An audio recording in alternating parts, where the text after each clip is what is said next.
जब शनिदेव की छाया आप पर पड़ती है तो आपको सदैव हानि उठानी पड़ती है। हम ऐसा ही सोचते हैं ना, पर ये एक गलतफहमी है। क्या आपने कभी सोचा है कि सूर्यदेव के रथ में 7 घोड़े ही क्यों होते हैं? क्या आपने कभी इस बात पर गौर किया है कि आप जहाँ भी शनिदेव की मूर्ति देखते हैं, या तो वो काले पत्थरों से बनी हुई है या फिर काले रंग की है। दरअसल एक समय था जब सूर्यदेव की पत्नी प्रयत्न कर रही थी उनसे दूर चले जाने के लिए, और वे अपने माता पिता के पास वापस चली गईं। जब वे अपने माता पिता के पास लौट गई तो उन्होंने खुद का एक क्लोन बनाया, एक मूर्ति जिसका नाम छाया है, और उसे ये समझाया कि सूर्यदेव को इस बात का पता नहीं चलना चाहिए कि मैं उनके आसपास नहीं हूँ। यह बात सूर्यदेव को ज्ञात नहीं थी। सूर्यदेव छाया को ही अपनी पत्नी मानते थे। छाया के एक बच्चे का नाम शनि है, और चूंकि शनिदेव छाया के पुत्र हैं, इसलिए वे काले हैं। ये लाइन तो आपने अक्सर सुनी होगी, शनि की छाया। शनि की माता का नाम ही छाया है। अगर आप हनुमान जी के भक्त हैं तो ऐसा माना जाता है कि शनि की किरणें आपके ऊपर हल्की हैं, इसीलिए हनुमान जी की पूजा हर घर में सबसे ज्यादा की जाती है। हर घर में हनुमान चालीसा का पाठ किया जाता है, क्योंकि शनिदेव कभी भी हनुमान जी के भक्त को हानि नहीं पहुंचा सकते। तो ये हैं शनिदेव, जिनकी माता का नाम छाया है। यही कारण है कि उनका रंग काला माना जाता है, इसलिए उनके मंदिरों को, उनकी मूर्तियों को या तो काले रंग से बनाया जाता है या फिर काले पत्थरों से बनाया जाता है। यह एक गलतफहमी है कि जब शनि की किरणें आप पर पड़ती हैं तो आपको सदैव हानि उठानी पड़ती है। ये एक मिथ है। जब शनिदेव आपके पास आते हैं तो वह हमेशा हानि या पीड़ा लेकर नहीं आते। ऐसा माना जाता है कि शनि का समय आपके साथ 7.5 वर्ष का होता है, जिसे हम 7.5 कहते हैं। 7.5 साल का मतलब है 2.5 + 2.5 + 2.5। अब ये क्या है? तो आपके साथ शनि का समय 3 भागों में बटा हुआ है। पहले 2.5 वर्ष आपके ऊपरी शरीर पर होता है, जब आप मानसिक रूप से संघर्ष, डिप्रेशन, काम में अड़चन आना, परेशान होना, चिंतित होना, पीड़ा, क्रोध। आपके साथ शनि का समय आपके मस्तिष्क, आपकी जीभ पर प्रभाव डालता है, इसलिए आपको गुस्सा आता है और आपके रिश्ते खराब हो जाते हैं। जो भविष्य आप अपनी आंखों से देख रहे होते हैं वह काला है। आपको अपना भविष्य काला दिखाई देता है।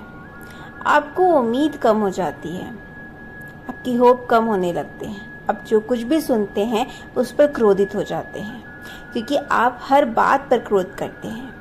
आपके कानों में जो भी बात जाती है वो गलत तरीके से जाती है। आपका दिमाग आपको उन चीज़ों से घेर देता है जो कम है, मतलब जिन भी चीज़ों में कमी है आपको वही नज़र आता है।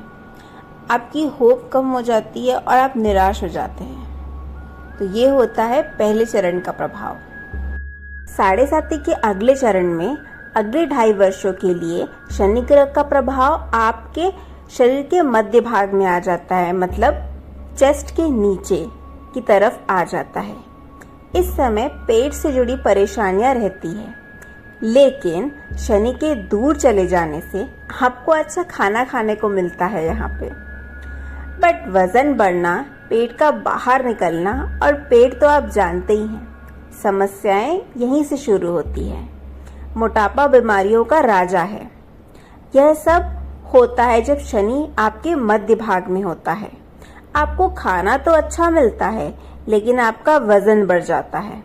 आपको मोटापे की समस्या हो जाती है। आपको पेट से जुड़ी कई परेशानियां होती है, और पेट ही वो जगह है जहां से कई सारी अलग अलग बीमारियों की शुरुआत होती है। तीसरा 2.5 वर्ष मतलब 7.5 का अंतिम पड़ाव, जिसमें शनि का प्रभाव नीचे की ओर चला जाता है, पैरों तक। ऐसा माना जाता है कि जब शनि चरण में आ जाते हैं तो सभी पहले 2.5 वर्षों में आपकी जो भी समस्याएं थी उनका समाधान होने लगता है। आपके चरणों में सुख समृद्धि मिलने लगती है। इस समय आपको बहुत सारी यात्राएं, फ्लाइट्स, दुनिया भर में घूमने का अवसर मिलता है और ढेर सारे पैसे मिलते हैं। माना जाता है कि पिछले 2.5 वर्ष की सारी भरपाई होने लगती है। शुरुआत में सभी समस्या अधिकांश लोग पहले 2.5 वर्ष और उसके बाद मध्य वाले भाग में 2.5 वर्ष मतलब 5 सालों में फंस जाते हैं। ज्यादातर लोग इसे सहन नहीं कर पाते तो उनकी मृत्यु भी हो जाती है। पर शनि की कक्षा में मध्य में मर जाने से ऐसा माना जाता है कि यदि आपकी मृत्यु बीच में हो जाती है तो शनि की परिक्रमा समाप्त होने से पहले तो आपका पुनर्जन्म प्रारंभ हो जाता है और जब आप नया जन्म लेते हैं तो शनि के शेष वर्ष जो बचे हुए हैं वो आपके जीवन में फिर से शुरू हो जाते हैं। यदि आपके जीवन में 2 साढ़े साथी है तो वह आपको मिलेगा। साढ़े साथी का वह भाग जिसे आप अपने पिछले जन्म में अधूरा छोड़ाए थे। शनि की दृष्टि सदैव आप पर रहती है, कभी खुशी से तो कभी गुस्से से। जब साढ़े साथी का बुरा समय चल रहा होता है तब ऐसा कहा जाता है कि शनि की छाया आप पर अच्छी नहीं है। लेकिन शनि के अलग अलग हिस्सों का जिक्र किया गया है। हमारे वेदों और पुराणों में ये स्पष्ट किया गया है कि शनि के अलग अलग चरण में रहने के प्रभाव अलग अलग होते हैं। क्या आप जानते हैं कि हमारे पूर्वज नासा की खोज से बहुत पहले से बहुत सारी चीजें जानते थे, जैसे कि सूर्यदेव के रथ में 7 ही घोड़े होते हैं। 7 घोड़े मतलब 7 रंग, जिन्हें हम अपनी आंखों से नहीं देख सकते, लेकिन सूर्य की हर किरण में 7 रंग होते हैं, जिन्हें हमने बाद में नाम दिया इंद्रधनुष के रूप में। इसलिए रथ में 7 घोड़े होते हैं सूर्यदेव के। इसी तरह हम जानते थे कि एक आकाशगंगा है, ब्रह्मांड है। खोज से पहले हम इसे आकाशगंगा के नाम से जानते थे। हम नासा द्वारा दूरबीन बनाने का इंतजार नहीं कर रहे थे। इसी तरह हम पहले से जानते थे कि सौर मंडल में 9 ग्रह हैं। हाँ, मुझे पता है कि अब 8 हैं। प्लूटो तो चला गया, लेकिन उस समय 9 ग्रह थे और इसीलिए हमारे परिवारों में, हिंदू धर्म में, सनातन धर्म में हर अच्छे और बुरे कर्म के अंत में 9 ग्रह होते हैं और पूजे जाते हैं, उनकी पूजा की जाती है, प्रार्थना की जाती है। मेरा ये कहने की कोशिश कर रही हूँ कि जब हमारे परिवार में किसी का जन्म होता है, राशिफल 9 ग्रहों को देखकर बनाया जाता है। और जब कोई मरता है, किसी की मृत्यु होती है, तो उसकी आत्मा की शांति के लिए भी आज भी 9 ग्रहों की पूजा ही की जाती है। जैसे कोई अच्छे काम होते हैं, जब किसी नए घर में प्रवेश करते हैं, तब भी हम 9 ग्रहों की पूजा करते हैं। आपने पूजा में चावल की 9 ढेरियां तो जरूर देखी होगी। उन ढेरों पर, हर ढेर पर पान का पीड़ा है। वह उन 9 ग्रहों का चित्रण है।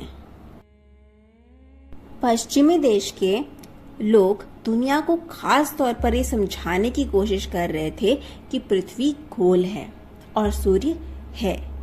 पृथ्वी सूर्य के चारों ओर घूमती है।